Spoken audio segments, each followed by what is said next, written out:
Wesleyan game from Saturday. South Alabama returned home this past Saturday to take on Kentucky Weselyn. Kentucky Weselyn is part of the D2 program in NCAA.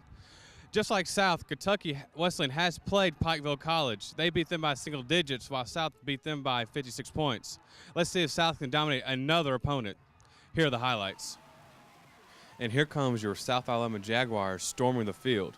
First play of the game, Brandon Ross takes the handoff 62 yards to down inside the 5-yard line, and the Jags will score on the very next play.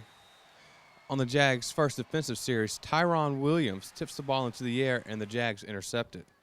2 plays later, Kendall Houston goes 22 yards for the touchdown and put the Jags up 14-0. In the second quarter, Miles Quinn Gibbons finds Corey Walden on this long pass play, which would set up this play-action pass to Paul Bennett for the touchdown. Later in the second quarter, C.J. Bennett finds Courtney Smith in the end zone. Jags lead 28-0. After this long completion from Brennan Sims to Bryant Lavender, Tom McGee takes the ball 2 yards into the end zone and puts the Jags up 35-0.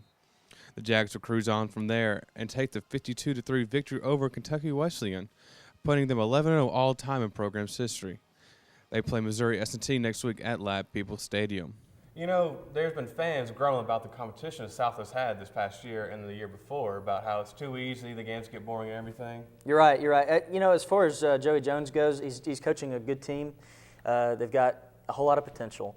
And in my book, I think it's really going to jump to a higher level of competition once we get into a few more seasons down the road next year. You know, obviously we're playing SEC schools, and it's going to be something.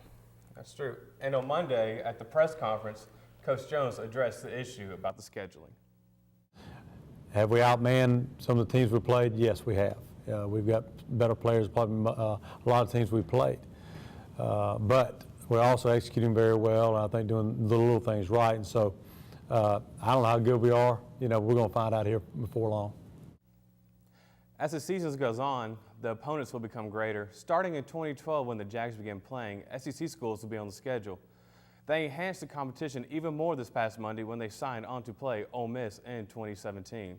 To see a complete list of upcoming opponents, log on to usajaguars.com and click on Future Opponents.